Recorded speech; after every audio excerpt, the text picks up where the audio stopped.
Greetings everyone, and welcome to my channel. Hope today finds you doing well.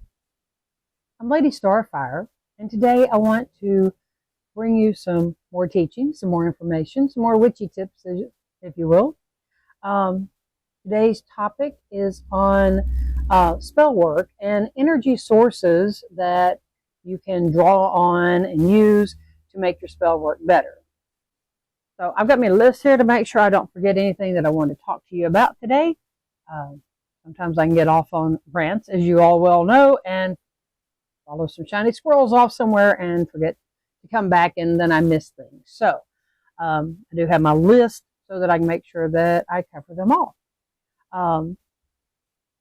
If you do spell work, while we're talking about all this stuff, or you want to do spell work, hit that like button for me, and click the subscribe if you haven't, and don't forget to share and leave me some comments later on. So, all right, number one, we have tree and plant spirits. Okay, if you use herbs in your spell work, then you're working with plant spirits or tree spirits. If you're, whatever it is came from trees. Okay, you need to learn to deal with the energies of these plants, okay? And also, most of the time we're using dried herbs, all right? Because, your green herbs and stuff like that don't burn as well if you're, it's something that's going to be burned, or it could mold if it's something you're putting in something, okay? So dried herbs, though, are basically dormant, all right? So you have to remember to breathe life back into them when you use them, okay? So you'll simply take them in your hand, and, you can speak to them and blow life, tell them, to be alive, all right? Instruct them on, what type of spell you're going to be doing and how you're going to be using it, okay? Our tree spirits can help us a lot by grounding our energy, when we're kind of scattered or angry or whatever, and just have too much, go out and hug a tree. All right. Be sure, as always, to leave offerings, for the trees, the bushes, the land, whatever it is that you're taking from. Remember to leave an offering. Okay.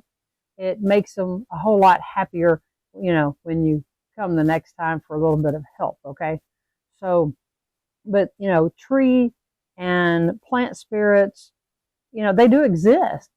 That's why it's one of those things, and I'm sorry if I offend anybody with this, but our people out there that are vegan or vegetarian, and they get mad at us carnivores for, because we're killing animals. Well, guess what? That plant is a living, breathing, eating, drinking thing also, okay? So, it's one of those things that if you're going to cut a flower, ask its permission. If you're going to harvest a plant, let it know what it's for, okay?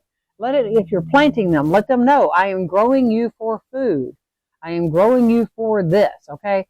So that they know they have a purpose, and ask the permission. It's just a nice thing to do. Same thing that, you should do if you're a hunter or something and you're out killing animals or wherever you're at doing this.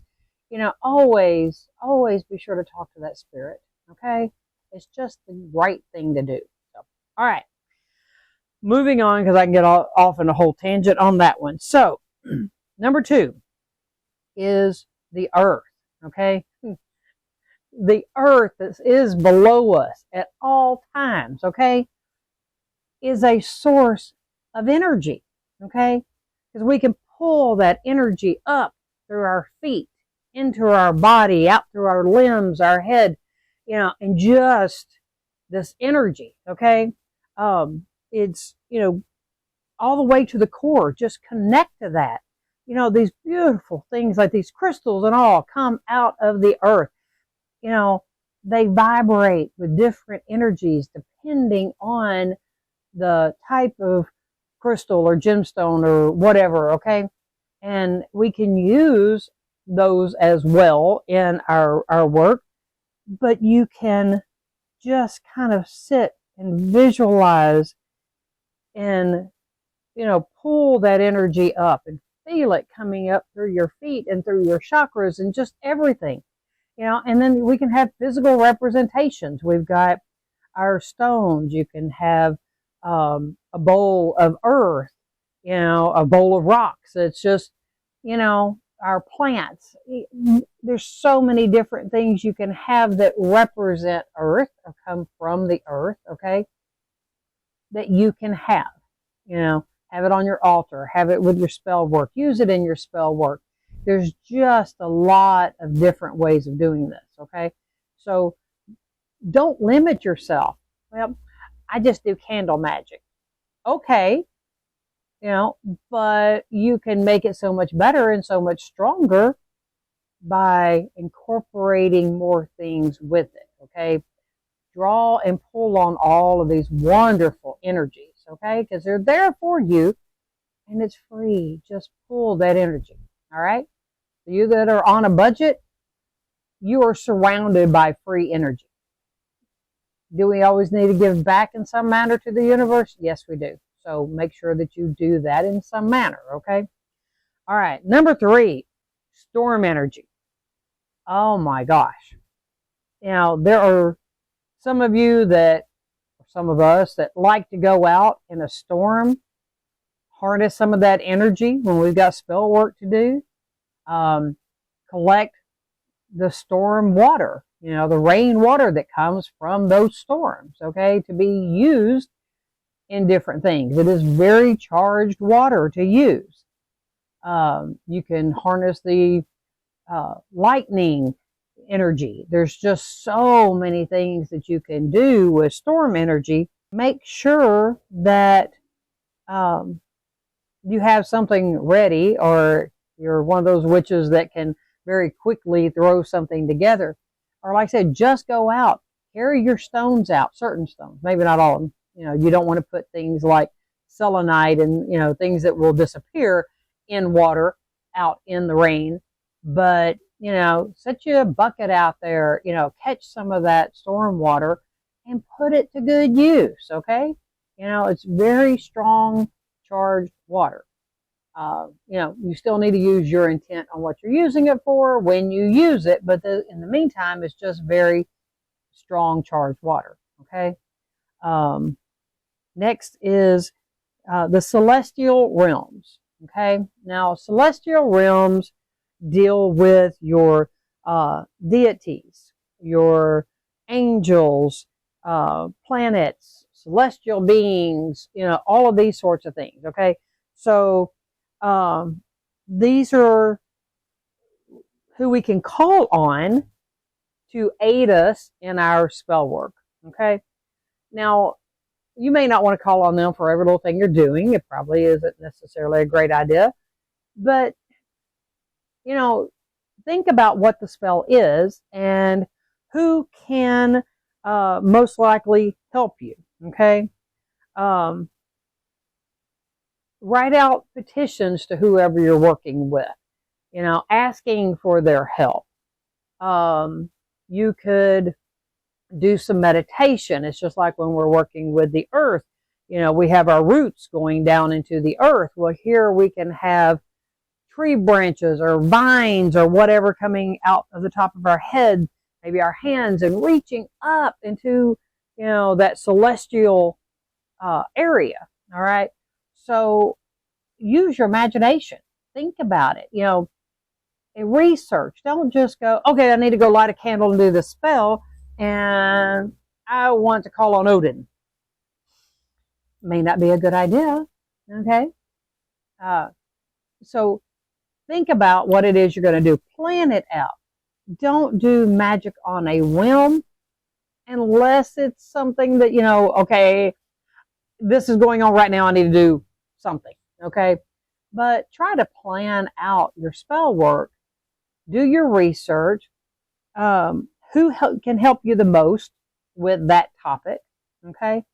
What things do you need? What things can you use? What energies can you harness? All of those things, okay? So be sure to, really, write it all down. That's what your Book of Shadows is for. Write the stuff down. Get it all figured out. Okay. All right. Number 5, ley lines. There are places where there are ley lines, and it's easy. They're everywhere. So figure out where they're at. You can usually tell because they'll make a compass go crazy. There's places out there that can help. Granted, if you're here in the States, we don't have Stonehenge, but we have historical places that have certain energies that can help with certain things of your spell work. Now, don't go to some place and be trying to burn candles and light a fire and bury stuff and all that. You can go to jail. So, but you can go there and harness some of the energy of that place. Like I said, places like Stonehenge that are just so, awesomely filled with energy. But, we have places that you can go. There's just a lot of different things, and you probably have some ley lines going through your property. You just got to find them, okay? But those are other ways of harnessing energy. But with ley lines, you got to be really careful, okay? So do some research on ley lines. I'm not going to go into all that here. That's a lot more advanced than what I'm wanting to try to teach in this video. So, all right, group work. All right, so now group work can be any number of things, okay? So you can have 2 of you. You can have 3 or 4. You can have a whole coven, a whole group. And the biggest thing with groups is make sure that everybody is actually working for the same goal, okay? Unless it's set up ahead of time that we're all going to raise energy and everybody gets their part. Except sometimes you got energy vampires, so make sure that it's people that you can trust, that, because some people will try to grab all that energy for themselves. So if you're going to be working with more people than just you, make sure that you all have the same goal in mind when you're raising and directing that energy and, putting it into that spell, into that candle, into that thought form, whatever type of thing you're doing. Okay. Like I said, I've seen a lot of people that, unfortunately misuse that, and they will suck all the energy out of the group and try to direct it towards their particular thing, as opposed to whatever the chosen common goal is of that group. So, look out for those people. Now, also, there are groups that raise energy. Churches, gatherings of different types, rioters, you name it, okay? They all are raising energy, okay? And they just leave it out there. So, is it okay to harness some of that energy? Yeah. I would be careful what type of energy it is that was being raised and how it's used, okay? Because most people, if they don't practice, magic, witchcraft, whatever, they have no idea that they are raising this giant ball of energy, and it's just hanging out there, just willy-nilly, that will, eventually dissipate somewhere, okay? Hopefully not get directed at something that it shouldn't. But it's called egregores, best I know to pronounce it, which is simply, I'm going to call it balls of energy, okay? Just hanging out that a collective somewhere has raised that they have no idea. They didn't direct it anywhere. And it's just there, okay? So, is it okay for you to take it and use it? I don't see why not. It's just there. They raised it. They left it. Okay. It's kind of like you're walking out through a parking lot and you see a quarter or $1, a $20 bill, whatever. There is absolutely nobody around, so you have no way of knowing who it may have belonged to. it okay for you to bend down and pick it up? Yep. Now, if you saw that person in front of you drop it, then yes, the correct thing to do would be, excuse me, you dropped this. I saw it fall out of your pocket or whatever, okay? But, there's nobody around. You have no way. You're not going to walk around going to people going, hey, did you drop a $20 bill? Because they're all going to go, yeah, I did. Okay?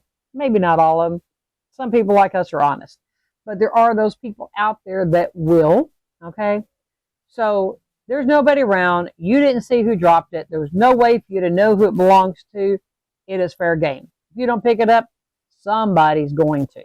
All right? So same thing with energy that is left just hanging out, okay? So the main thing you have to do with this collective energy that's left hanging out, that people don't even know they raised, is how do you go about, tapping into it? So you have to learn, and if it's some type of more negative energy, like a riot, so that's anger energy, it can be used, okay? But be careful. It's very strong. So be careful what you're doing, so that you don't direct it into a very negative manner, okay?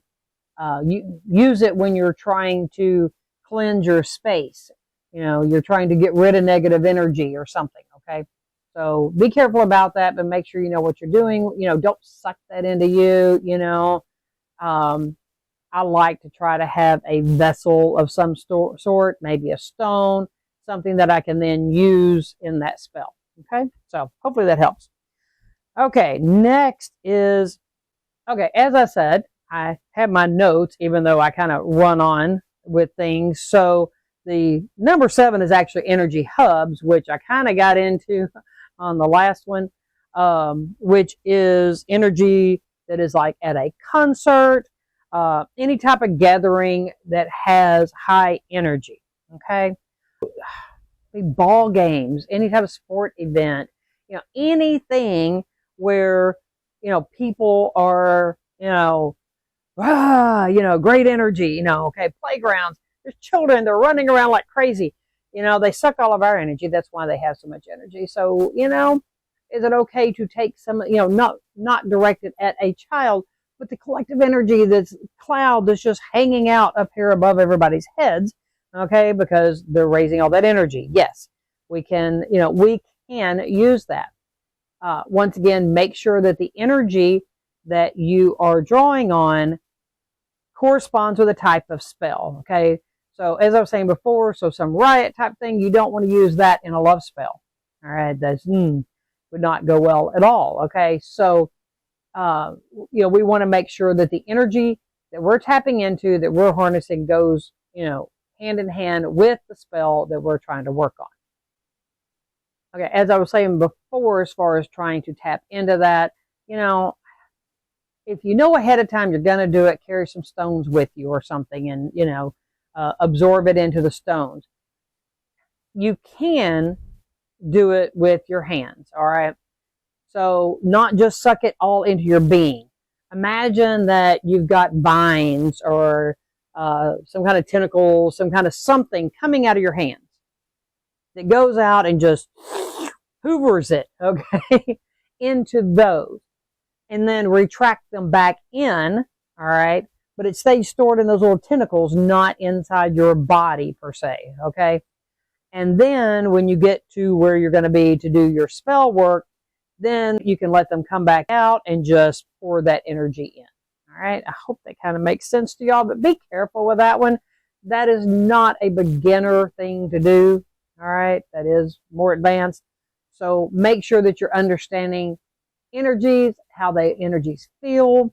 What does it feel like to you when you're bringing that in or sending it out? Okay, so please be careful. All right, number 8 is pact with lesser spirits. Lesser means not higher, as in deities, okay? Your, quote, lesser spirits are your saints, for those that work with saints, land spirits, ancestors, and yes, even though I don't recommend it, there are some demons, All right. So those are all tend to fall in the lesser. I don't recommend the demons. I'm just throwing it in there so that you know where they fall, just in case it's something you're curious about. Now you don't have to research it. So, whoever it is that you're trying to work with and making this pact, okay, is you have to build a relationship with them. All right. So means like if I give to you, you give to me. You have to figure out what they want to help you. Okay. So sometimes you can write it out and say, okay, I'm willing to do this for you if you do this for me. All right. Making pacts are very, very tricky. And please don't make pacts with demons. Okay. It always ends up bad. All right. I only put that word in there because I know people are going to go, well, are demons lesser? Yeah, they're lesser spirits. So anyway, I don't advise ever making a pact with one because they lie. You know, it's just very rare that they will ever be truthful to you. Okay. So, you know, if you're dealing with the land, be sure that you give gifts. I talked about this before many times. If you're asking the land spirits to do something for you, so maybe you're asking your land spirits to protect your home and your land and you and everyone who resides in there. Okay. You know, that means you have to take care of the land. You know, that means you give offerings back, you know, whether it's giving back crystals or coins or you know, you're feeding the land in some way or the tree or whatever it is that you're asking for. When you ask them for their assistance, you have to make sure that you give back because it's still a pact, okay? Because you're going to talk to the land spirits and say, look, I need you to make sure that trespassers don't come on here and damage my land. I need you to protect me from bad storms, intruders, all these sorts of things, okay? And in turn, I'm going to do XYZ for you, okay? And when you make this pact, you better make sure that you hold up your end. It ain't pretty if you don't hold up your end, okay? Because that land will rebel. Your land spirits will come back and go, excuse me, we had a deal and you didn't follow through, so, I don't know, maybe you get a big sinkhole or something. I just wouldn't risk it, so make sure if you make that deal that you follow through. It's kind of like I believe if I make a promise, you know, unless I'm on my deathbed and can't do it, I'm going, you know, some other major emergency. If I promise you something, you can bet I'm going to do it. And anybody that knows me knows that. Okay. Number 9 is tethering your spell work. All right. So spells have to be tended to. Okay. Spells need life put into them. And if it's something that's going to continue, then you have to give it life. So if I have a guardian ward, and I'm going to be making a video about these and some other warding, okay? But, you know, say you have this, you've got to feed this guardian in some manner. So it's okay to do what's called tethering. So I'm going to put something with my guardian ward that will constantly give it energy, whether it's coming from the earth or whatever. Okay, so just depending on, you know, what I'm going to tether it to, it will give it energy. It will keep it with life. So if I have to go away or I'm sick or I can't tend to it, it will help to, you know, keep it living and being fed. Now, that doesn't mean that I can just do that and then forget about it. It doesn't work that way, okay? You still have to do your thing. It's kind of like when my video about where I did my money bowl in the 12 Days of Yule stuff. You have to add more energy to that. You know, you can't just build it and expect it to keep having life, okay?